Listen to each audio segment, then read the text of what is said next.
turnbacks and the practice of intercepting and processing asylum seekers at sea.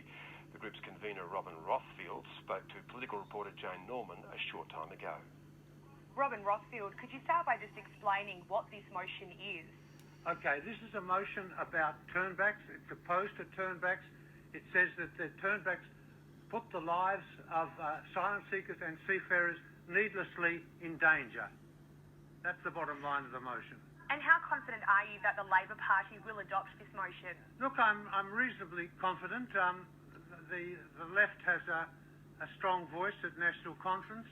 The left is meeting next weekend. The New South Wales left, I know we have their support. I'm fairly confident it'll go through. What does Labor stand to lose if it doesn't adopt this motion at the National Conference?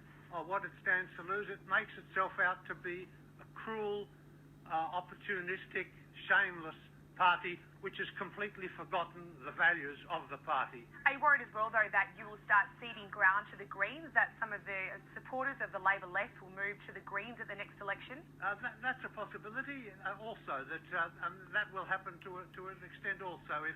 If Labor shows that it's not fit to be the alternative party of government, then it will, as you say, give ground to the Greens.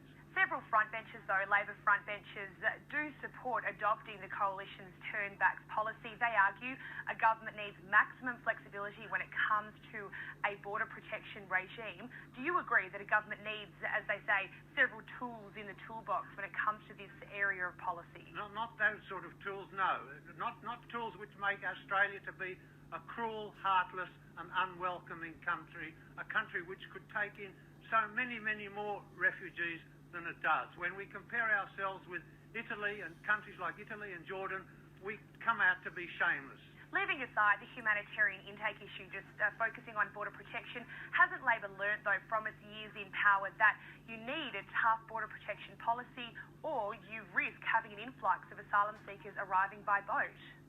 If asylum seekers arrive by boat, even at the peak when they were coming at a rate of 30 to 40,000, that makes a negligible impact on Australian society. It's negligible when you compare it with our total migration program, even more negligible when you compare it with our visitor arrivals. It's just peanuts compared to other parameters of the Australian society. But what about the deaths at sea? Thousands of asylum seekers lost their lives making that perilous journey. Isn't it important for a country like Australia to have a strong border protection policy to stop, I suppose, to not encourage asylum seekers to make that dangerous journey? The answer to that question, Jane, is to speed up the processing in Indonesia. At the moment, in 2014, only 528 refugees from Indonesia were resettled in third countries.